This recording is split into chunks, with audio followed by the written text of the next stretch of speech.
Boa noite a todos no Brasil. Hoje damos início a mais um encontro do Clube de Leitura, o 18º encontro do segundo semestre de 2021. Hoje, o último encontro desse ano de 2021. Temos como convidado o monge Joken. Joken-san, muito obrigado por sua prática e por estar aqui conosco, por nos acompanhar. Então, eu dou início ao Kaikyoge e depois passo a sala para você.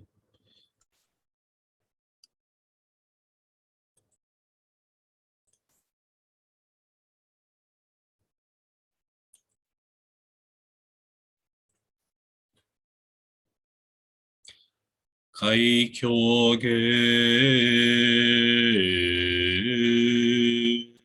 Mujo Jinjin Mi Myoho Hyaku Senmongo Nan Sogu Gakon Kenmon Tokujuji Gange Nyorai Shinjitsugi Mujo Jinjin Mi Myoho Hyaku Senmon Gonan Sogu Gakon Kenmon Tokujuji Gange Nyorai Shinjitsugi. O Dharma incomparavelmente profundo e infinitamente sutil é raramente encontrado, mesmo em centenas de milhões de anos.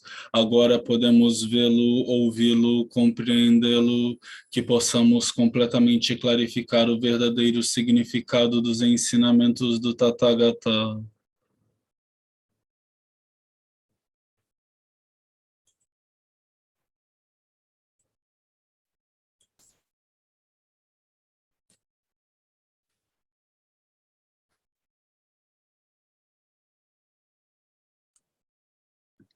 Denko 6, capítulo 33. Daikan Eno.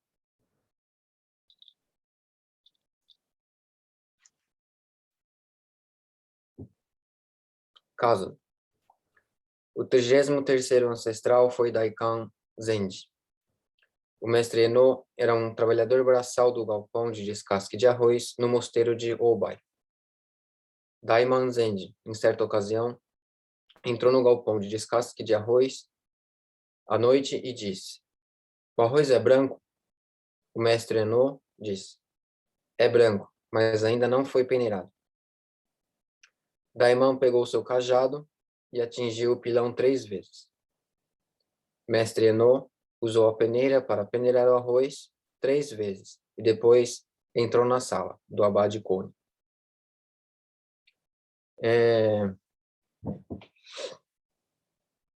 Eu trouxe alguns pontos. Bom, primeiro, nascimento de Daikan Eno, 638, e falecimento 713. Viveu por volta de 75 anos, segundo os registros que a gente tem, né? Para a gente se localizar, ele viveu mais ou menos entre os séculos 7 e 8, né? Eu pesquisei na internet, eu coloquei século 7, né, no Wikipedia, apareceu que era o período de expansão do Islã e das conquistas muçulmanas, né? Quando o Império Romano do Oriente já estava em decadência. Século 7 para a gente aqui no Ocidente é algo bastante antigo, né? Embora no Oriente estava né, a China estava chegando próximo ao seu apogeu, já, né? Logo aqui no caso, Shueishan ele sempre coloca assim para o lado assim as partes que são tiradas de outros textos, né? Que Zanzende ele copia essas partes e coloca, né? Dentro do texto dele, né? Então Eu dei uma pesquisada, essa parte aqui do caso, que ele fala do arroz, né? É de um texto chamado Goto Egen, que, se a gente fosse tentar traduzir, seria algo como as cinco tochas, né? Quando a gente fala tocha, nesse caso, né, da luz, da tocha, que a gente faz referência à transmissão, né? Então, são registros de transmissões, né? Esse tipo de registro de transmissão leva o nome de toshi. To significa tocha, né? Iluminar. E shi de história, né? Não é como Do Shin-san colocou, né, no encontro passado, não tem a pretensão de ser um documento histórico, né, factual, exato, de registro histórico, mas sim da importância e da valiosidade que são as transmissões, né, entre os mestres e seus discípulos. Circunstâncias. Quanto ao mestre No, sua família era o clã do clã, que a gente pode entender como o nome da família, né? A família, o nome da família dele era Ro, em japonês, leitura em japonês, né? O que tiver entre parênteses é a leitura original, seja em chinês, seja em sânscrito, né? E o que está fora do parênteses geralmente é a leitura que nós fazemos no Japão, como está no texto, né? Aqui que a gente tem no Japão. Seus antepassados eram Enyo, e seu pai chamava-se Gyoto. Durante a era Butoku, seu pai foi rebaixado para a prefeitura de Shinshu, em Nankai, para onde mudou o registro de sua família e se estabeleceu. Ela é uma família de oficiais da corte, né? Relacionados com a política, né? Seu pai morreu, mas sua mãe manteve sua determinação e o criou. À medida que envelhecia, sua casa empobrecia. O mestre No providenciou sustento para eles cortando lenha. Um dia, quando ele foi ao mercado carregando lenha, ouviu um cliente recitar o Kongokyo, que é o Sutra do Diamante, né? O Kongokyo, seu nome completo é Kongo Hanya Haramita Kyo. O Kongokyo é um texto que foi muito usado no budismo japonês. Ainda é em alguns lugares, né? No caso nosso, da tradição Soto, por exemplo, atualmente nós temos o texto chamado Shushogi, né, que foi criado há 100 e poucos anos atrás, né, um pouco mais de um século atrás. Mas até a criação desse texto Shushogi, que foi criado em base dos escritos de Dogen no Shobogenzo, antes da criação desse texto, era muito comum se usar esse texto chamado Kongokyo, né, que é o Sutra do Diamante, que discorre sobre a natureza do vazio, né? Quando esse tratava da linha que dizia, eles não deveriam ter nada em que se insistisse e dar origem a essa mente. Há um tempo eu venho fazendo algumas pesquisas, alguns estudos sobre Eno.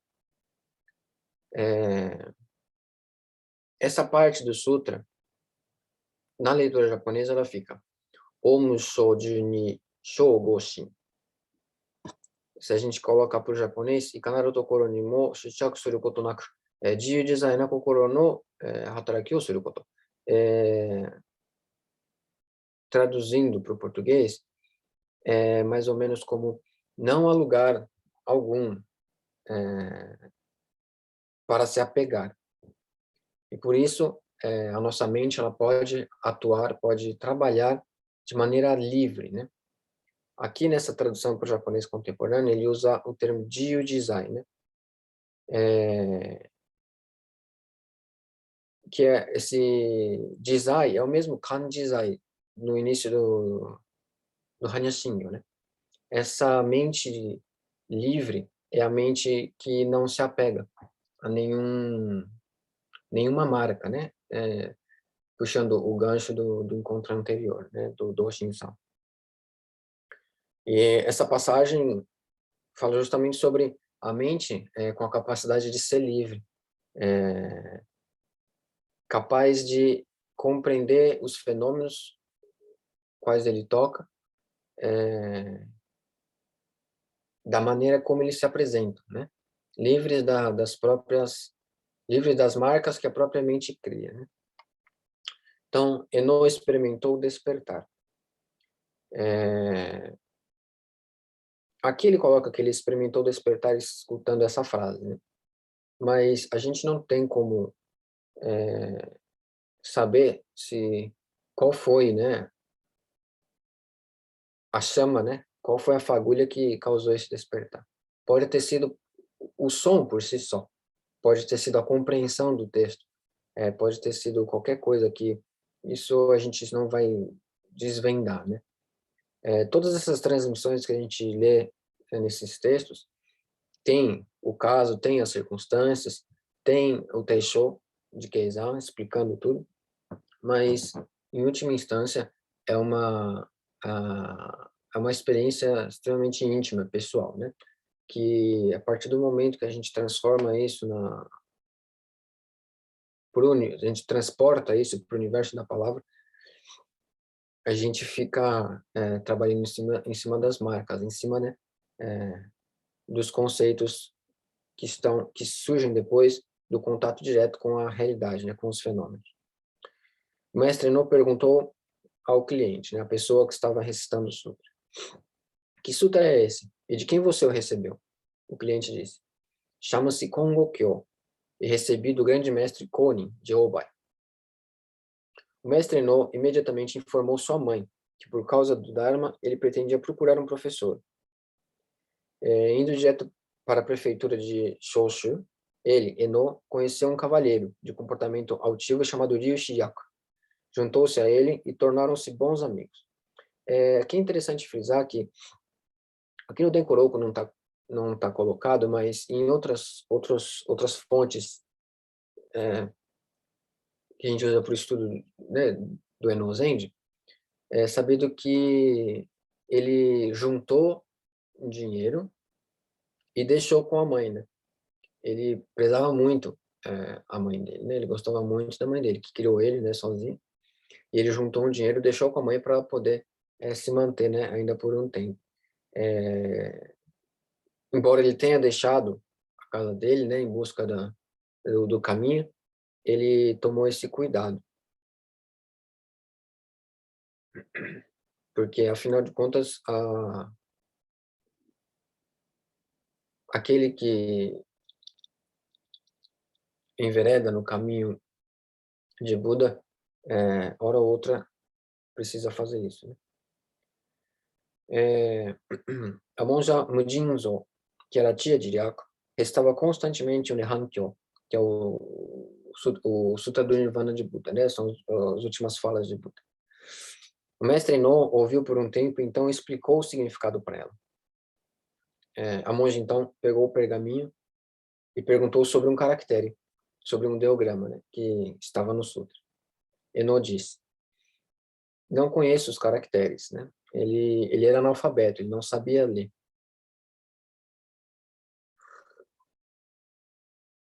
A monja ficou surpresa com isso e disse aos anciãos da aldeia: Eno é uma pessoa que possui o caminho. Devíamos convidá-lo e fazer ofrendas.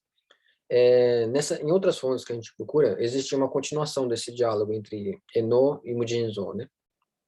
O mestre Eno, ele fala que ele não sabe ler, então Mujinzo pergunta: então, como é que você sabe explicar esses sutras? Como você sabe explicar esses ensinamentos de Buda? Então ele responde: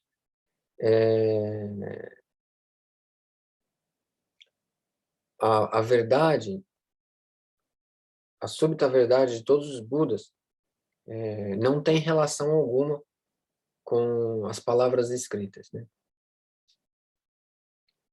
E então aí a monja fica surpresa com isso, né? Que ele é capaz de compreender a realidade mesmo sem saber ler. Com isso, os habitantes superaram e homenagearam. Perto dali ficava o antigo templo Horindi. A comunidade se reuniu, construiu o templo e fez o mestre No residir lá. A assembleia quádrupla se reuniu como nuvens e névoas e logo se tornou um mosteiro. A assembleia quádrupla aqui, eu imagino que seja monges, monjas, leigos e leigas, né? Biku, bikuni, ubasoku, ubai. São os 4 tipos, né? Acho que é isso, né, Shoy? Deve ser, né? Um dia, Mestre No, de repente, refletiu para si mesmo.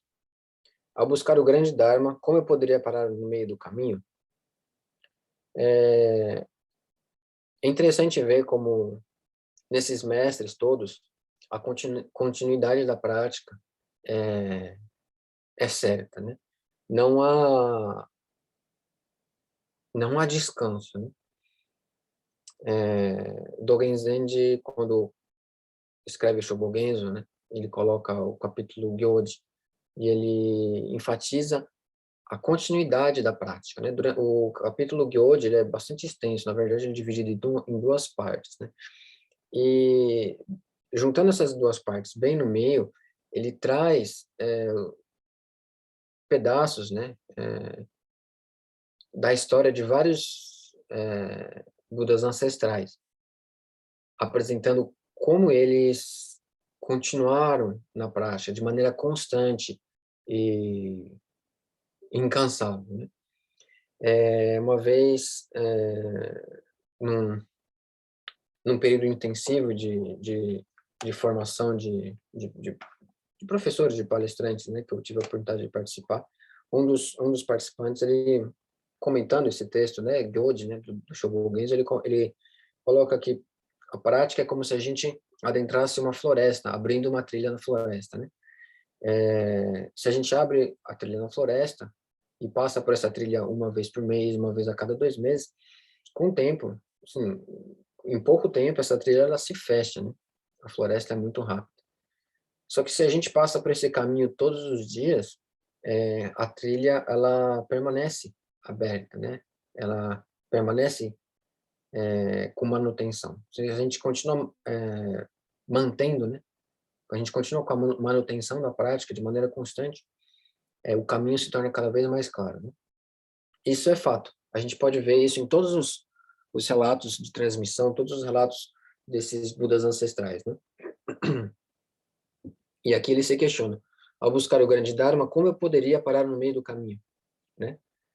A partir do momento que a gente percebe que olhar para a realidade, olhar para os fenômenos da maneira como eles se apresentam, necessita uma manutenção constante e o cuidado com a maneira como nós lidamos, como nós usamos a nossa consciência discriminatória, é inevitável manter essa prática a todo instante, né? É muito comum a gente encontrar em textos, em falas de mestres da nossa tradição, que a prática ela deve acontecer a todo instante, né? Justamente quando a gente entra em contato com um fenômeno, esse fenômeno ele se mostra diante da gente. A nossa mente trata essa conexão, essa entrada desse fenômeno e cria categorias, cria nomes, cria condições, cria qualidades para esse fenômeno. E a gente acaba lidando, a gente acaba lidando só com essa criação da nossa consciência discriminatória e deixa de olhar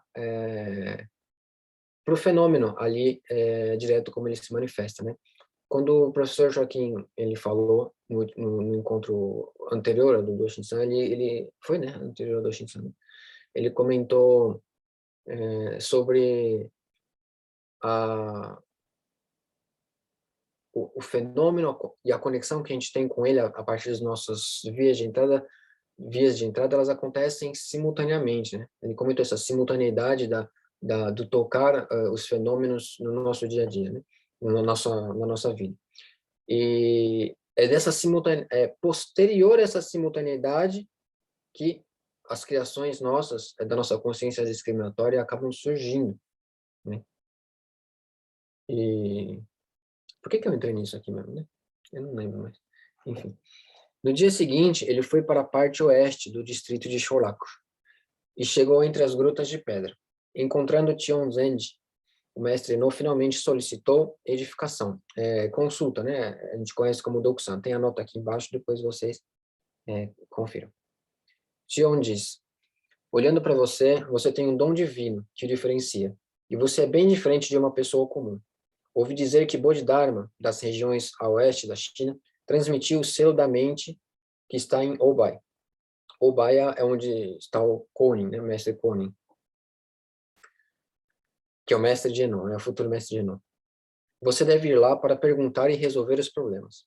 Mestre Eno despediu-se e foi imediatamente para Obai.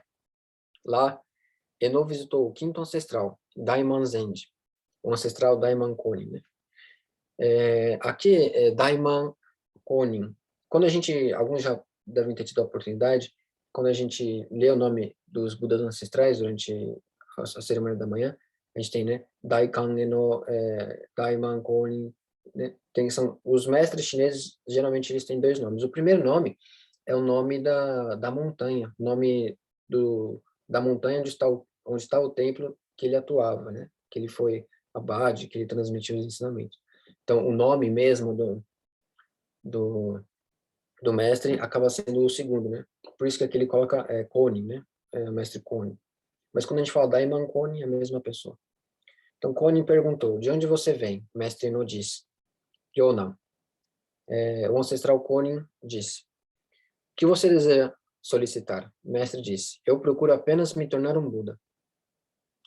O ancestral Konin disse: as pessoas de Yonan não têm natureza Buda. Como você poderia obter o estado Buda? O mestre Eno disse: com relação às pessoas, existe o norte e o sul. Mas como a natureza Buda poderia ser assim? O ancestral Konin, sabendo que era uma pessoa extraordinária, então o repreendeu, dizendo: vá assumir funções nos estábulos e nos galpões de trabalho. Esse diálogo é um diálogo bastante famoso, é o primeiro encontro entre Konin e Eno. Talvez na época ele ainda não fosse chamado de Eno, né? Talvez ele fosse chamado de Do, não sei, né? Ele, nesse momento, ele ainda era uma pessoa, era um praticante leigo, né? Ele não tinha recebido a ordenação. Ele só vai receber a ordenação muito depois, né? Inclusive, nesse caso de Eno, ele recebe a transmissão antes de receber a ordenação e os preceitos, né? Ryonan, aqui está colocado como Ryonan, no Denkoroku, que nós temos da versão da Shumicho, né, da Soto Shoki em japonês, a leitura é Renan, né? Mas Ryonan, Ryota é uma leitura possível, mas eu acho que está padronizado como Reinan. Reinan é região ao sul da região onde estava Konin, né? Dessas montanhas, desses conjuntos de montanhas de vários templos, hein? E ao sul dessa região, eles chamavam de Reinan. Nan significa sul, né? Só que esse Reinan é uma referência a esses povos do sul como bárbaros, né? Eles consideravam esses povos do sul como bárbaros, de baixa cultura. Então, quando Konin, eu não falo, eu vim de Reinan. E aí ele pergunta: o que você deseja aqui? O que você veio fazer aqui? Então, Eno, ele fala: eu procuro apenas me tornar um Buda. Em japonês é colocado Tada Sabutsu Moton. Sabutsu significa tornar-se Buda, né? É um termo bastante interessante, bastante profundo, porque se tornar-se Buda, ele é bastante controverso, porque você se tornar algo que você já é um negócio é meio complicado, né? E aí, Konin, ele provoca, tendo percebido já nesse ponto a sagacidade de Eno, o mestre Konin, ele provoca Eno e fala: as pessoas de Yunnan, ou seja, os bárbaros do sul, não devem ter natureza Buda. O que você quer aqui, querendo se tornar um Buda? Então ele faz essa provocação. E aí Eno diz: com relação às pessoas, existe o norte e o sul, Mas como natureza Buda, como a natureza Buda poderia ser assim? Com relação às pessoas, ele não está falando sobre a nossa consciência discriminatória, a consciência humana, usada como uma ferramenta para lidar com as nossas relações diárias, né? Então, nós, seres humanos, criamos norte, sul, leste, oeste, grande, baixo, pequeno, todas essas qualidades, todos esses adjetivos que nós damos aos fenômenos para ter como referência, para ter alguma coisa como referência e usar na nossa troca comunicativa, né? Nossa relação com os outros seres humanos, né? Só que isso se limita apenas à nossa própria mente. Apenas uma criação da nossa própria mente, uma referência que nós criamos a partir dos símbolos, né, das ideias, dos sinais. Como isso poderia ser de fato a realidade? Esse é o contraponto de Eno para essa provocação de Konin. Konin já tinha percebido Eno como alguém integrado ao caminho, né? Com o coração, de fato, buscando o caminho. Mesmo Eno já tendo tido a experiência de perceber a realidade da maneira como ela se manifesta, tendo escutado o Sutra do Diamante, né? Quando ele ainda trabalhava vendendo lenha, ele mantém a postura de busca constante, né? Da busca do caminho de maneira constante. E acho que foi isso que instigou Konin a provocar Eno para tentar ver até onde tinha chegado a compreensão dele, né? E bom, se a gente ficar falando muito também não termina não. Vamos lá. O ancestral Konin, sabendo que Eno era uma pessoa extraordinária, então respondeu dizendo: vá assumir funções nos estábulos e nos galpões de trabalho.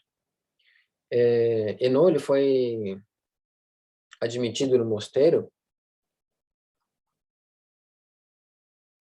como leigo, né? Não como monge. Então, ele trabalhava no mosteiro para ajudar a manutenção, a produção das coisas que iam ser consumidas no mosteiro, né? No caso de Eno, foi no galpão de descascar e limpar o arroz, né? Aqui aparece o nome Huineng. Huineng, a pronúncia até onde eu pude perceber é Huinan.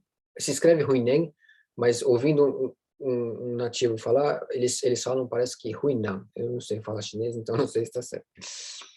Mas se escreve Huineng, né? E aqui é o nome chinês de Eno, né? Daikang Eno. Eno curvou-se aos pés de Konin e retirou-se. Em seguida, ele entrou no galpão de descasque de arroz para trabalhar no almofariz e no pilão, dia e noite sem descanso, passando ali 8 meses. O ancestral Konin, sabendo que havia chegado o momento de conferir o Dharma, fez um anúncio à congregação dizendo, antes de chegar nesse anúncio, é interessante notar como Eno, já tendo experimentado o contato direto com a realidade, além da nossa consciência discriminatória, tendo esse diálogo com Konin. Mesmo ele já tendo todas as experiências, sem questionamento algum, ele abaixa a cabeça, faz uma reverência em direção a Konin e aceita o cargo que foi atribuído a ele, né? Konin, ele não se deixa levar pelas como é que é a palavra?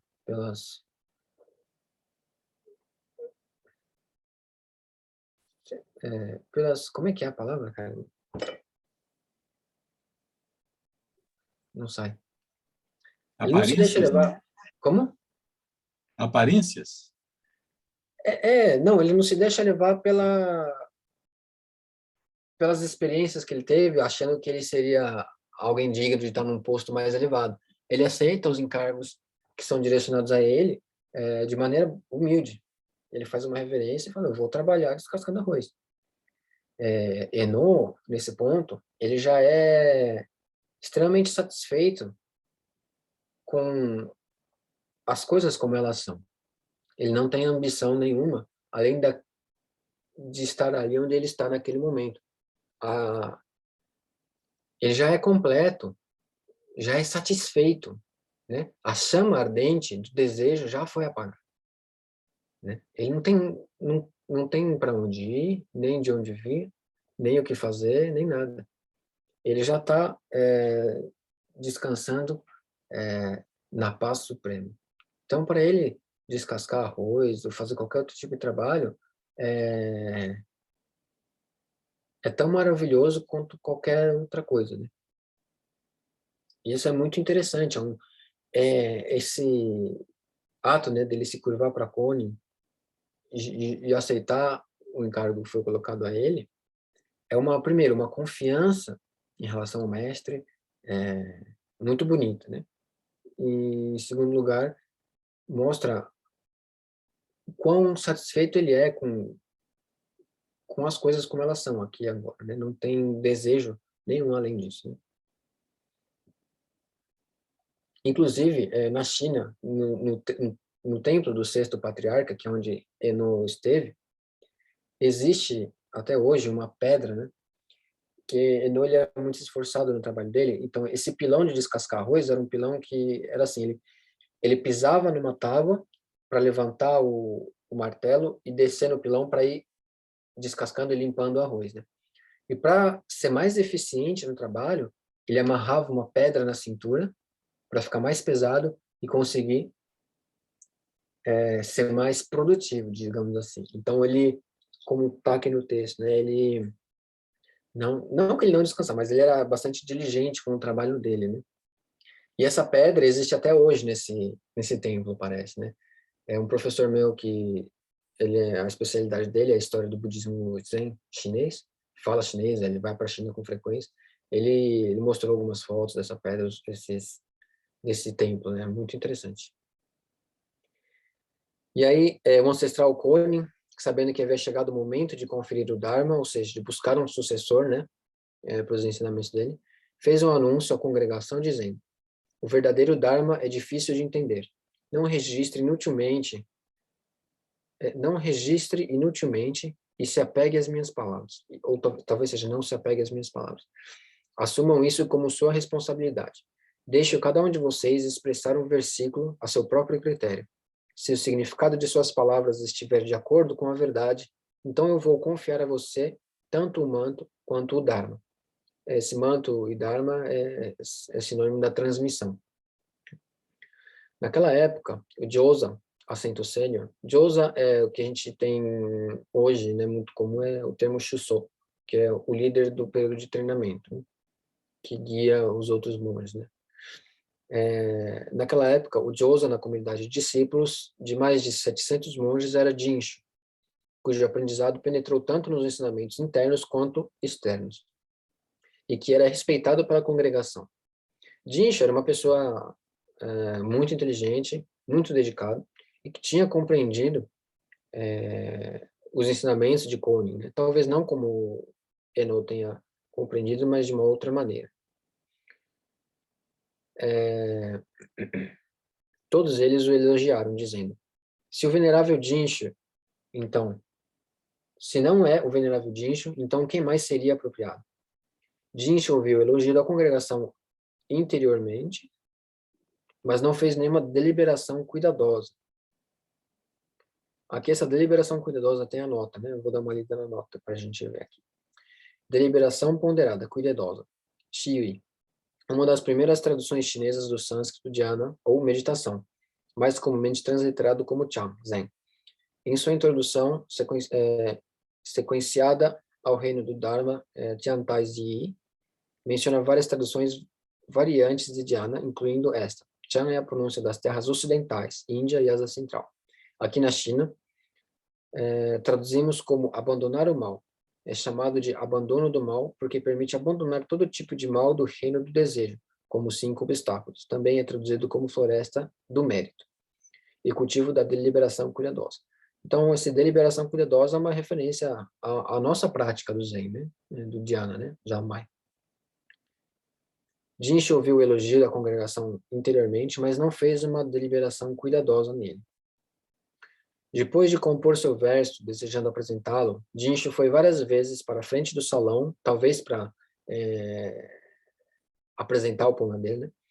Ele se sentiu confuso e o suor escorria de seu corpo inteiro. Quando ele tentou apresentá-lo, não conseguiu. Depois disso, durante o curso de 4 dias, ele tentou mais 13 vezes apresentar o versículo, mas não conseguiu. Dincho então pensou: seria melhor eu escrever no corredor. Quando o reverendo Cunning vir, se ele disser bom, então eu avançarei. Farei prostrações e direi: eu, Dincho, o compus.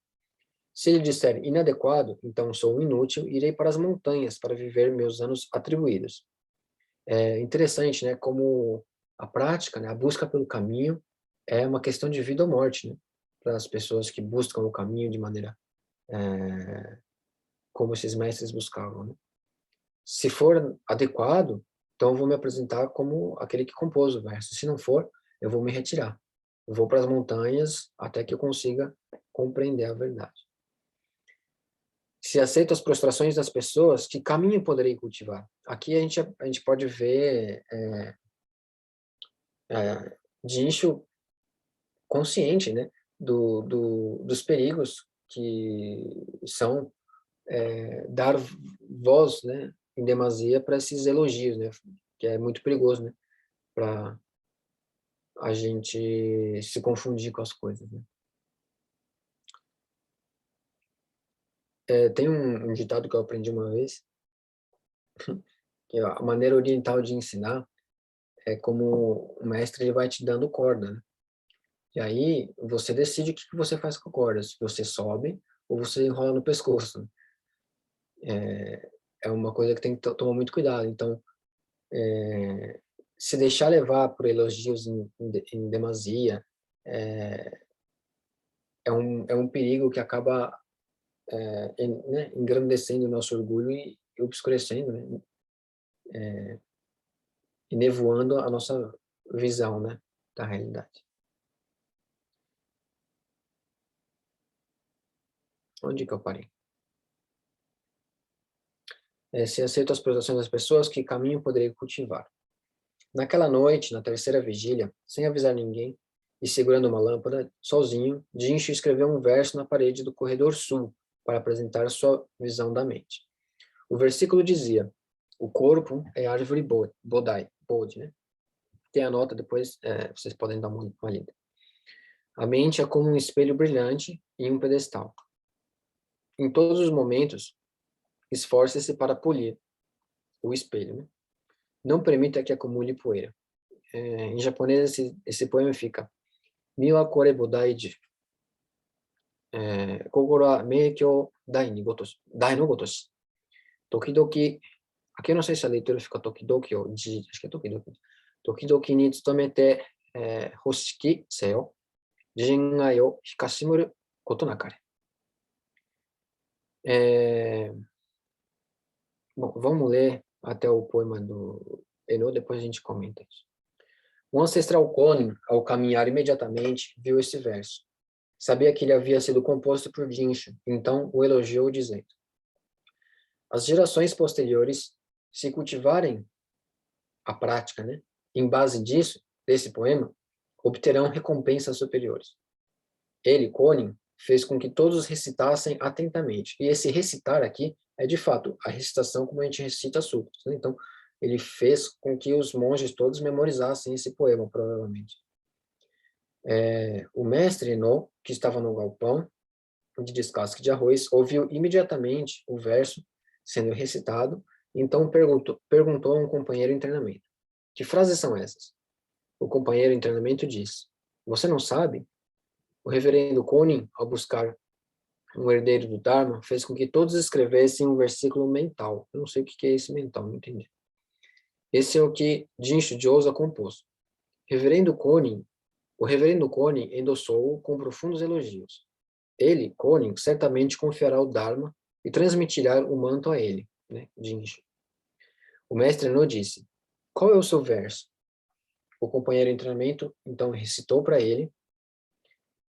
O mestre No parou por um momento e disse: no que diz respeito às boas composições, a estrutura do poema, a beleza do poema, certamente está bom.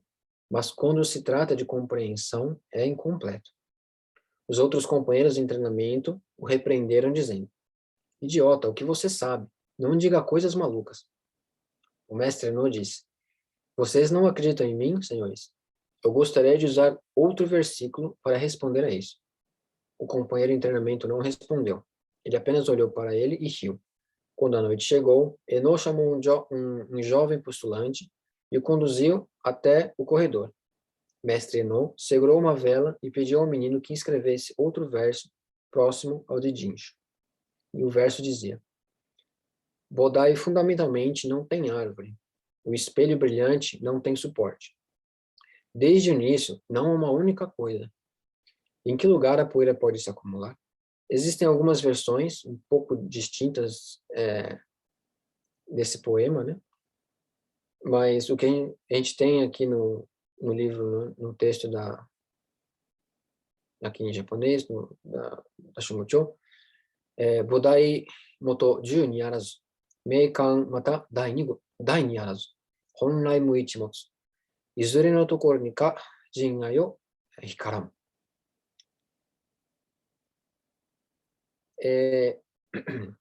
Enozendi é um marco no fluxo, né, do Zen na China, né?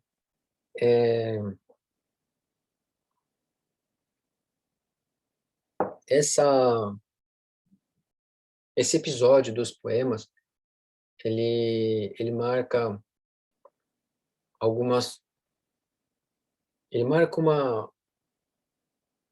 não diria uma divisão, mas um esclarecimento de quais eram as maneiras de pensar a prática e pensar o Zen naquela época, né? Então, são esses tipos de episódios que tornam mais claro uma corrente de pensamento, né? No caso de Jinshu, ele coloca: o corpo é árvore Bodhi, né? Árvore Bodai. A mente é como um espelho brilhante em um pedestal. Em todos os momentos, esforce-se para polir. Não permita que acumule poeira. Aqui Jinshu denota a prática constante, como a gente falou, como Dogen coloca, né? Não está errado, né, de todo, né? Ele incentiva os praticantes a continuarem praticando em busca do caminho. Só que a transmissão de Buda Shakyamuni para Mahakashapa, de Bodhidharma para Eka, ele vai além disso, né? O próprio Eno, ele teve essa experiência sem mesmo saber ler, sem mesmo fazer as práticas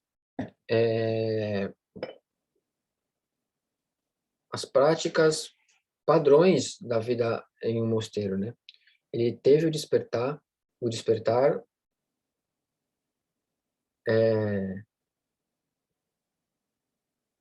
se eu falar pela sua própria experiência é redundante, né? Porque não tem outra maneira de ser despertar. Mas ele teve o despertar, ele teve a experiência de tocar a realidade da maneira como ela se apresenta, sem a obstrução das marcas que a nossa mente cria. E ele compõe o poema. Bodai fundamentalmente não tem árvore.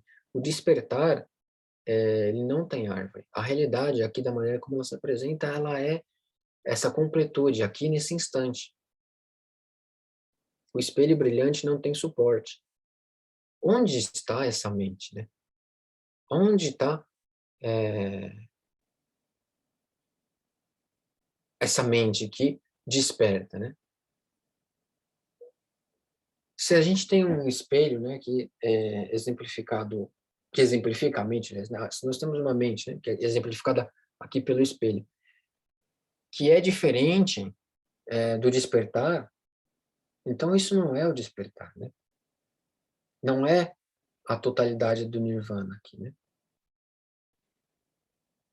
No caso de Jinshu, a mente não desperta e a mente desperta são coisas diferentes, né? Existe um processo em que você tem que polir o espelho, que você tem que aperfeiçoar, compreender, desenvolver, para então se tornar uma mente desperta. Só que aí chega a Eno e fala, não há nada além do nirvana, aqui e agora. Como é que pode existir uma mente que desperte? Originalmente, todas as coisas são completas aqui e agora, únicas. Né? Que desde o início não há uma única coisa. Né? Esse não há uma única coisa, em português, ele fica bastante ambíguo. Em japonês é honrai no ichimotsu. Honrai significa originalmente. Ichimotsu é uma coisa. E esse mu, que é a grande charada da questão, que ele não é uma negação em relação ao haver e não haver. Né? No japonês contemporâneo, usual, né, comum do dia a dia, esse mu, ele é uma contraposição ao existir. Então, é uma não existência e uma existência. Só que, como Eno, ele coloca aqui de maneira bastante clara no poema, se nós já estamos já no nirvana, tudo isso aqui já é o nirvana por si só, existir e não existir não é algo possível.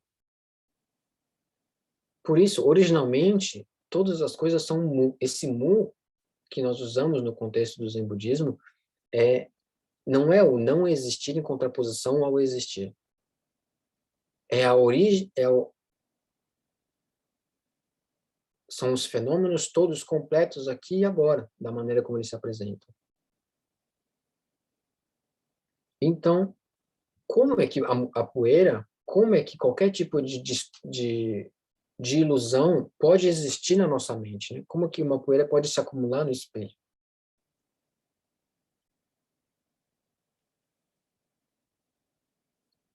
É magistral, né, a colocação de Eno nesse ponto. Tem um mestre que eu gosto muito, Inoue Kando Roshi. Ele é vivo ainda, né? Está bem velhinho, mas ainda é vivo. Lendo um livro dele, ele tem uma passagem que ele comenta um texto de Obakugin Roshi, né? O Bakuzen. O Bakuzen é o fundador da tradição Obaku, né? do Zen, né? Na China, também que veio para o Japão.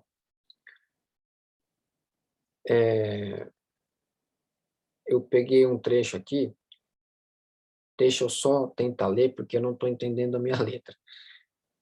Eu tentei fazer uma tradução para o português desse trecho, né? O que eu escrevi aqui, Jesus? Não há ninguém que não possua... Ah, tá. Desculpa. Não é, o trecho que ele recorta, né, da passagem do mestre Obako, ele fala assim, não há ninguém que não possua a sua verdadeira natureza búdica, né, sua verdadeira natureza búdica. E aí o mestre Inoue comenta. E mesmo assim, as pessoas não conseguem aceitar essa realidade. As pessoas se decepcionam quando é dito que não há distinção entre si próprio e Buda, né? Ele faz esse comentário. Não há ninguém que não possua a natureza Buda, né? Não há nenhuma existência que não seja, já por si só, parte de toda essa natureza Buda, única, completa, interligada, né? E só que nós, seres humanos, a gente, por mais que seja dito isso pra gente, a gente fala, não, como assim? O Buda? Eu? Não, mas que isso? Né? A gente fica insistindo no contrário. É muito engraçado, né? A gente fica insistindo o contrário de uma verdade que é incontestável, né?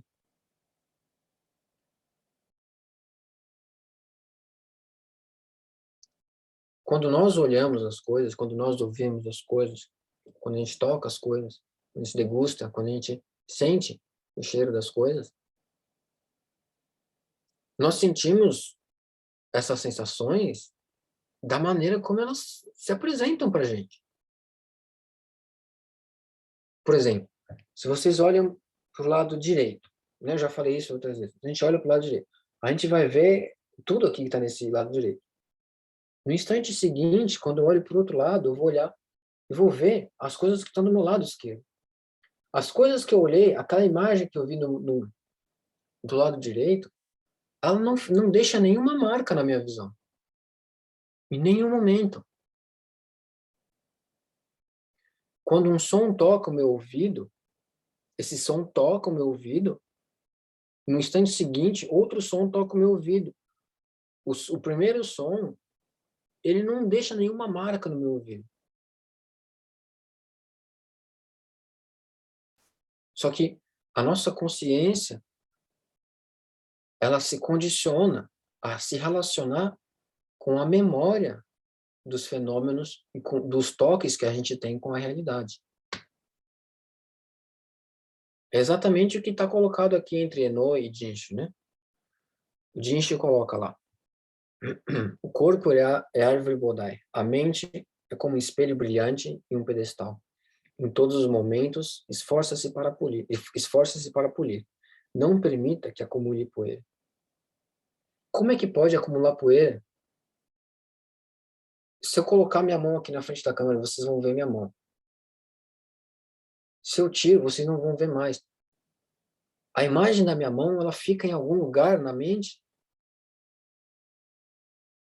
O que vocês estão vendo aqui diante dos olhos? O que vocês estão vendo diante dos olhos de vocês? Existe a minha mão em algum lugar?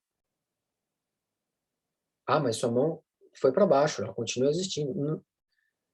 Existe somente a sua existência toca esse fenômeno de alguma maneira? É o questionamento que não coloca. Bodai, a natureza Buda, o Nirvana, ele é essa completude, não existe árvore, não existe espelho onde essa mente búdica possa se instalar. Como é que pode alguma coisa criar algum resquício, deixar algum resquício além do momento presente? Vendo esse versículo, todos no mosteiro inteiro, de cima a baixo, todos disseram: verdadeiramente, este é o versículo de um Bodhisattva encarnado. Eles o elogiaram ricamente, tanto entre si próprios quanto para os outros. O ancestral Konin sabia que era o verso de Eno, mas foi em frente e perguntou: quem escreveu isso? Foi uma pessoa que ainda não vê a natureza Buda, né, a face original, a sua real natureza. Então ele, Konin, apagou o poema, e como resultado, todos na congregação pararam de pensar nisso. Quando a noite chegou, o ancestral Konin entrou secretamente no galpão de descasque de arroz e perguntou: o arroz fica branco. O arroz ficou branco ou ainda não? O mestre No disse: é branco, mas ainda não foi peneirado. O ancestral Konin pegou seu cajado e bateu, né, no pilão 3 vezes. O mestre No pegou o arroz na peneira, o peneirou 3 vezes, depois entrou na sala. Esse aqui é o caso lá em cima, né? E a gente pode ficar tentando entender qual é o significado da pergunta do se o arroz ficou branco, e qual que é o significado do mestre No ter dito é branco, mas ainda não foi peneirado. E aí, qual que é o significado do Konin bater no pilão 3 vezes? A gente pode se questionar sobre todos esses significados, a gente pode fazer um estudo sobre esses significados. Esses estudos eles podem contribuir para ampliar nossa compreensão do universo cultural do Zen. No entanto, a gente não está fazendo como Eno fez nessa cena. Essa cena ela descreve, claro, eu falar sobre essa cena agora é a mesma coisa que tentar entender o significado desses termos todos, mas e fica nesse looping infinito. Mas Eno responde à pergunta de Konin. Né? Para Eno, lidar com os fenômenos, lidar com as coisas, é lidar com elas de maneira direta. Né?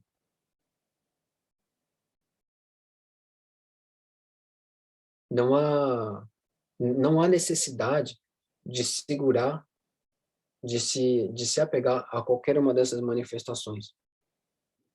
Quando o Konin bate no pilão com o cajado, ele escuta o cajado de Konin batendo no pilão. Nada mais do que isso. Né? É muito bonito isso. Né? O ancestral Konin instruiu dizendo: todos os Budas aparecem no mundo por causa de uma única grande razão. Eles guiam os seres de acordo com a grandeza ou pequenez das habilidades dos seres. Consequentemente, existem os ensinamentos dos 10 estágios, dos 3 veículos, repentino versus gradual. E assim por diante, que consideramos como portão dos ensinamentos. Não obstante, o tesouro insuperável, sutil, secreto, totalmente claro e genuíno do Shobogenzo, tesouro verdadeiro do olho Dharma, foi confiado ao discípulo líder, o grande e venerável Makakashi. Foi transmitido sucessivamente por 28 gerações a Bodhidharma, que chegou a esta terra e adquiriu o grande que chegou a esta terra e adquiriu o grande mestre Eka como discípulo, de modo que foi transmitido e me alcançou, Konin, né? Agora, pegando o tesouro do Dharma e o Kesa, né, o manto, né, que foi transmitido junto com ele, eu os confio a você. Proteja-os bem e não permita que sejam interrompidos. Aqui Shobogenzo é usado, né? Shobogenzo é o nome da obra de Dogen, mas Shobogenzo ele significa a essência do despertar e dos ensinamentos de Buda Shakyamuni. Né? Shobo é o Dharma verdadeiro, né? O Dharma correto. É esse Dharma qual Eno desperta. Né? Aí tem um comentário aqui que eu achei interessante. Onde é que foi parar?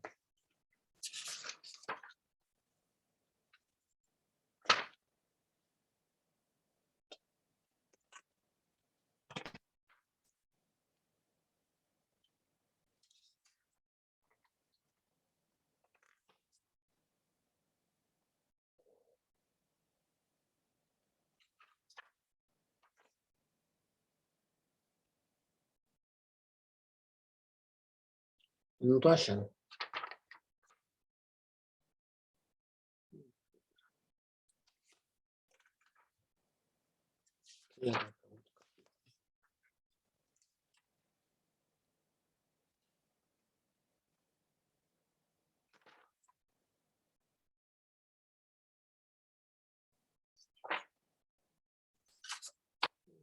Onde que foi?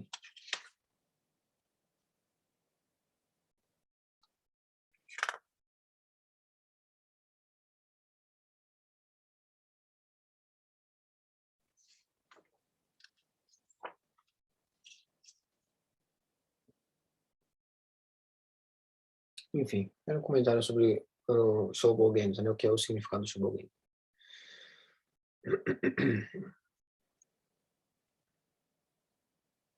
Mestre Eno se ajoelhou, recebeu o manto e o Dharma e disse respeitosamente: agora que recebi o Dharma, o manto deveria ser confiado a alguém? O ancestral Konin disse: no passado, quando o Bodhidharma acabou de chegar, porque as pessoas ainda não acreditavam, ele transmitiu o manto para esclarecer quem havia alcançado o Dharma. Agora, a crença na mente já se tornou familiar, e assim o manto desperta contendas. Deixe-o ficar com sua pessoa e não o transmita novamente. Você deve se esconder um pouco longe e esperar o momento adequado para fazer as conversões e ensinar. Disse que a vida de quem recebe o manto é como se estivesse pendurada por um fio. O mestre No disse: em que lugar devo me esconder? O ancestral disse: para quando chegar a Huai, e se esconda por um tempo quando você chegar a Hui. O mestre No curvou seus pés de cone e saiu segurando o manto com as duas mãos. No sopé do Monte Obai, havia uma travessia de rio, e o ancestral Konin pessoalmente o acompanhou até lá. O mestre No, curvando-se com as mãos cruzadas, disse: reverendo, você deve voltar logo. Eu já recebi o caminho e devo atravessar sozinho. Bonito isso, né? O ancestral Konin disse: embora você já tenha recebido o caminho, ainda assim devo nos transportar até lá. empunhando a vara, ele mesmo, a vara que eles usavam para movimentar o barco, né? Como aqueles barcos em Veneza, por exemplo, né? Empurrando a vara, ele mesmo, depois de cruzar para outra margem, o ancestral Conin voltou sozinho para o mosteiro. Em toda a congregação, ninguém sabia disso.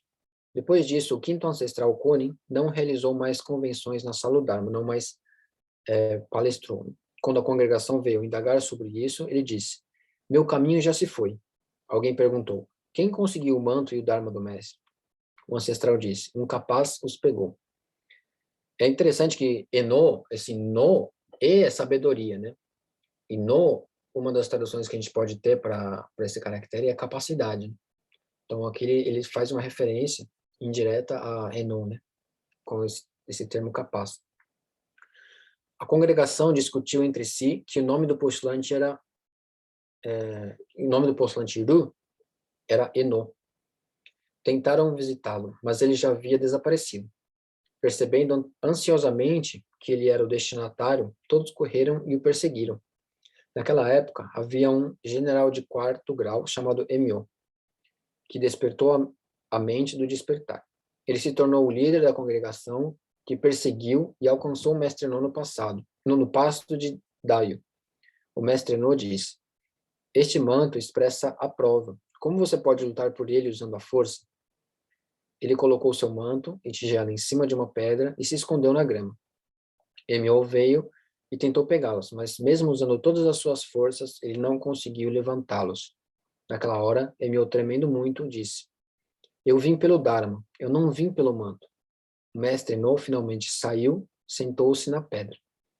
Emyo prestou reverência a ele e disse: rezo para que você, postulante, me ensine o essencial do Dharma.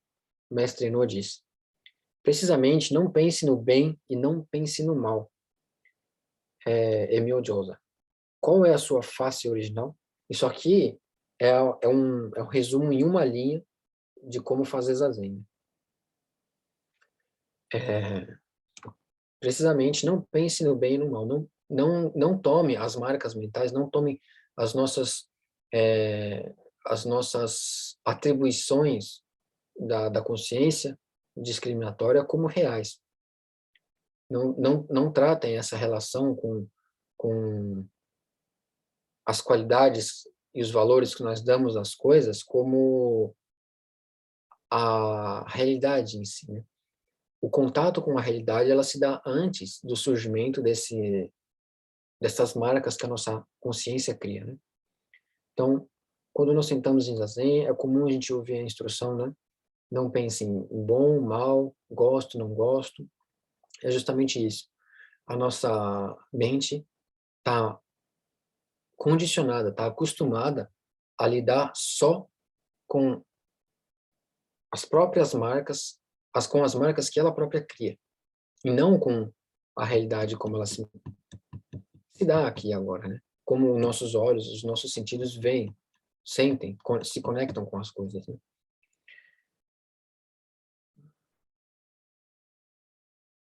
Qual é a nossa face original? Olhando para as coisas da maneira como elas são, qual é a nossa face, qual é a sua face original? Sendo que não há árvore bode, muito menos um espelho. Nós já estamos completos no nirvana aqui agora, né? Dessa forma, como é que pode qualquer poeira, qualquer coisa se depositar sobre essa suposta mente que desperta, né? Com essas palavras, Emil despertou grandemente. Novamente ele perguntou: além das palavras secretas anteriores e da mente secreta, existe ou não um significado secreto adicional? Eu gosto de um segredo, né, esse cara? O mestre Eno disse: as palavras que falei por você, ou para você, eu imagino, não são secretas. Se, se você refletir sobre si mesmo, aí estará o segredo perto de você. Não há nenhum segredo, né, escondido. Não há nenhum segredo escondido. Aqui. Para você. Não sei. Eno deixa claro que não há nenhum segredo, não há nada, nenhum tipo de ensinamento escondido, né? As coisas estão aqui, a realidade está aqui. Aqui, mais uma vez, Eno Zenji, ele sintetiza toda a nossa prática em uma frase, né? Não há nada escondido. O Nirvana, ele não está escondido. Ele está diante dos nossos olhos, aqui com a gente. Nós estamos aqui no Nirvana. Basta a gente refletir sobre nós mesmos, né? Como Eno fez com o poema dele. O poema de Jinshu é muito bonito, muito bem construído, mas não refletia sobre a própria existência, né? Como Eno fez. E não adianta o próprio Buda surgir aqui diante da gente e falar: a verdade é essa. No momento em que ele fala a verdade é tal, tal, tal, tal, tal, são abstrações, né? E mesmo se o Buda surgir na nossa frente e falar qual é a verdade, a gente não vai adiantar muito, porque quem pode lidar com o toque, né, dos fenômenos, senão nós mesmos? Nós somos o ator principal da nossa vida. Não tem ninguém que possa fazer isso, viver a nossa vida pela gente. Não tem ninguém que possa ver pela gente, não tem ninguém que possa cheirar pela gente, ninguém que possa degustar pela gente. Não existe nada além disso. Né? Como é que alguém pode esconder isso da gente, né? Não tem ninguém que possa esconder isso da gente. Não está escondido. Basta a gente olhar para o contato direto que nós já temos com a realidade. Em nenhum momento a gente saiu do presente, em nenhum momento a gente saiu da realidade. Em nenhum momento a gente deixou de tocar o Nirvana. Só que a gente, ao invés de olhar para esse toque direto, a gente olha para depois disso. A gente se relaciona com o que vem depois disso, né? É, a,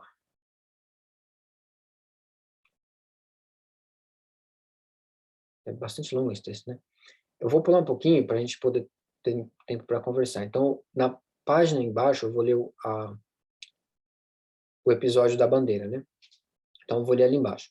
Depois que o mestre recebeu a transmissão do manto e do Dharma. Vou ler a partir daí. Ah, mas tem um negócio tão legal aqui em cima. Então, peraí, eu vou ler de novo. As palavras que falei por você, na página 7, tá? As palavras que falei para você não são secretas. Se você refletir sobre si mesmo, aí estará o segredo perto de você. Né, mais claro que isso é impossível. Embora eu tenha residido no Monte Obai, na verdade, ainda não havia refletido sobre a face do meu próprio ser, né? Isso aqui é o Emil falando, né? Agora que percebi sua instrução, sou como uma pessoa que bebe água e sabe por si mesma se é fria ou quente. Quem mais poderia saber se a água é fria ou quente, senão você próprio? Não tem como. Não tem como ninguém, além de nós mesmos, vivermos a nossa vida. Não tem como ninguém, além de nós mesmos, tocarmos a verdade do Nirvana aqui e agora. Ninguém vai fazer isso pela gente. Só a gente sabe se a água é quente ou fria. Aí está a realidade do Nirvana se manifestando de maneira estrondosa. A água é quente ou a água é fria. Não é as duas coisas ao mesmo tempo. Não tem como ser. Se você toma o chá, agora está frio, diferente do que estava antes quente. Onde está o chá quente? Ele sobra em algum lugar?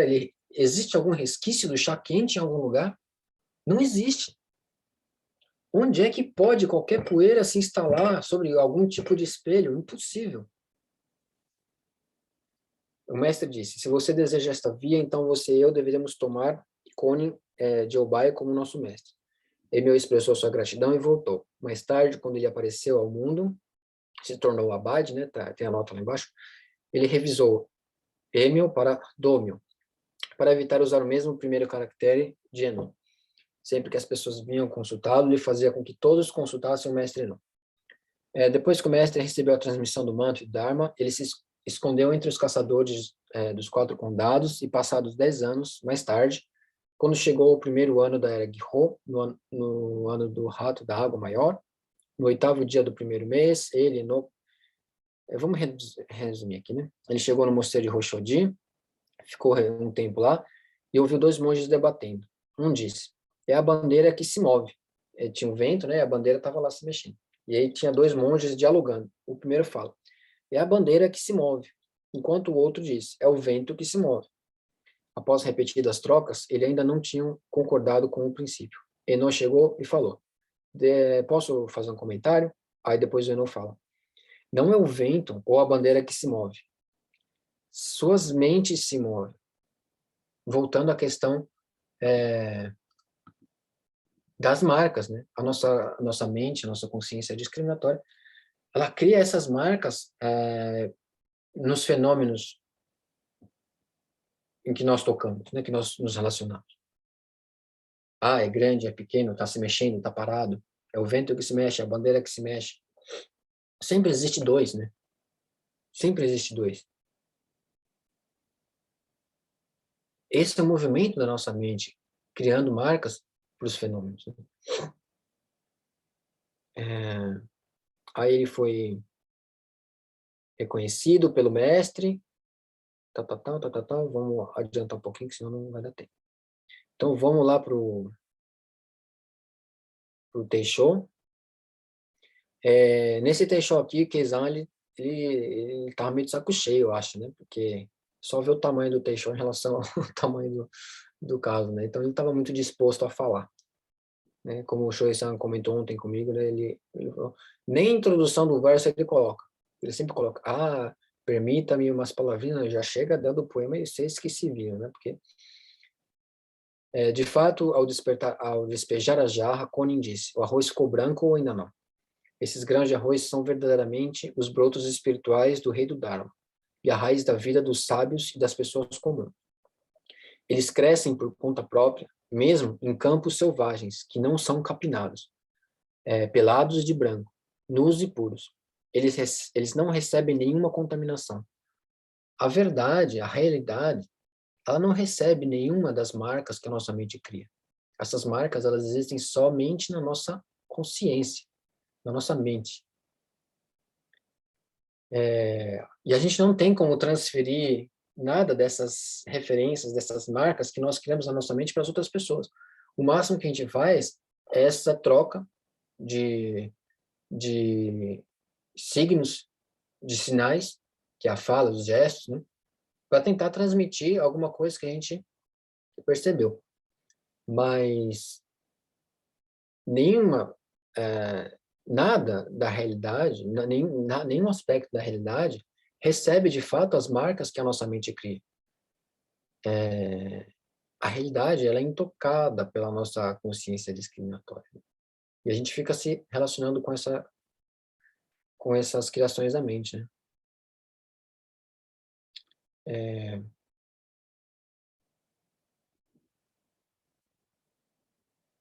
Bom, vamos terminar por aqui, para a gente conversar. Só tem uma questão aqui, na última página, página 11, logo no começo, no parágrafo aqui, está escrito, como resultado de muitas bênçãos do karma de vidas anteriores, temos um encontro face a face como este. Esse karma de vidas anteriores, a gente tem que tomar sempre muito cuidado quando a gente trata de karma, né? Para não cair num posicionamento determinista. A questão do karma é muito delicada e a gente jamais pode falar da condição do outro a partir do karma que ele possivelmente tenha gerado. Isso é uma coisa muito séria, muito complicada, né? É o mesmo que dizer que todas as pessoas que sofreram por exemplo, nós temos no Brasil a questão do racismo estrutural, temos a questão da discriminação de gênero também estrutural. seria como se a gente chegasse para essas pessoas e falarem que o sofrimento que elas tiveram foi por causa do karma delas. Isso é um erro muito grave. Então, a gente não pode tomar o karma como uma coisa banal. A gente tem que lidar com o karma de maneira pessoal, em primeiro ponto, né? O primeiro ponto é lidar de uma maneira pessoal, refletir sobre as nossas ações. E não tratar o karma como passado, mas sim como as decisões que nós vamos tomar no presente. O presente se dá da maneira como ele se dá agora, e tratar de karma é tratar das escolhas que nós fazemos agora, com o que nós temos agora. Jamais um pensamento determinista em relação à condição das pessoas, que não nós mesmos. Então, eu gostaria de deixar isso como último ponto. Verso: golpeando o pilão, o som sobe, além do azul vazio, peneirando as nuvens, a lua brilhante aparece, pura na profundidade da noite. Isso.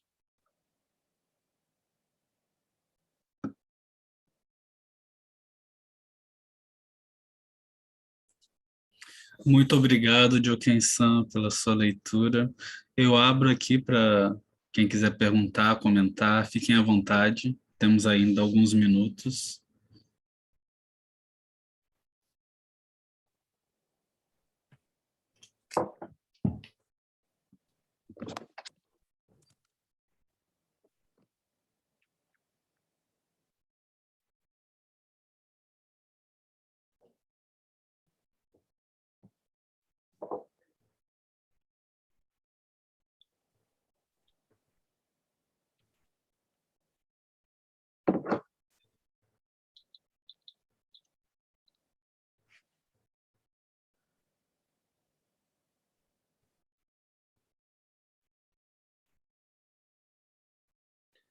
De qualquer modo, atenham-se à última frase de Keizan no Teisho dele, antes do verso.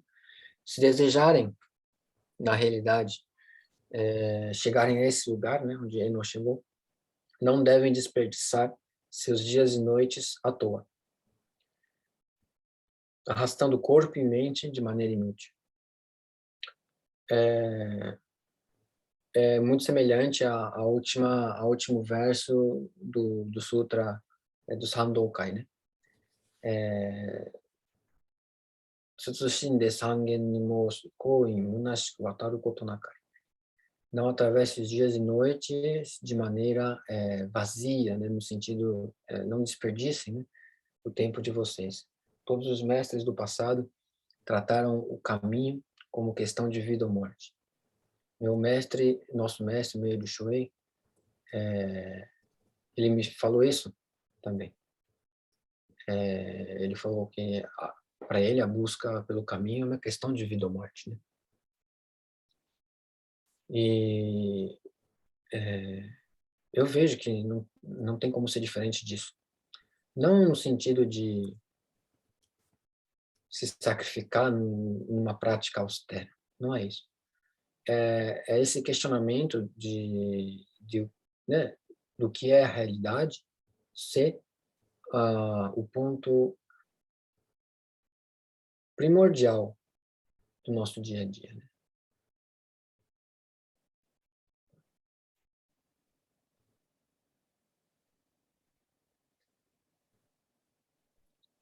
O que é arrastar o corpo e mente de maneira inútil, né? É continuar fechando os olhos para o contato que a gente tem desde o momento que a gente nasceu com a realidade, com os fenômenos como eles são. É fechar os olhos para isso e ficar se relacionando só com as marcas que a nossa mente cria para esses contatos que a gente tem com, né? Como manter a mente durante o zazen, né? É uma questão comum, né? Como minha mente deve estar durante o zazen? Como manter a mente tocando o presente aqui e agora?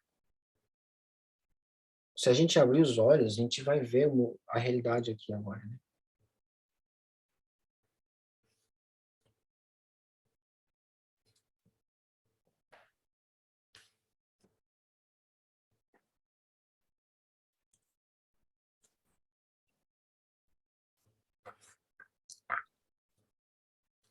Bem, como não temos mais perguntas ou comentários, vamos fechando por hoje.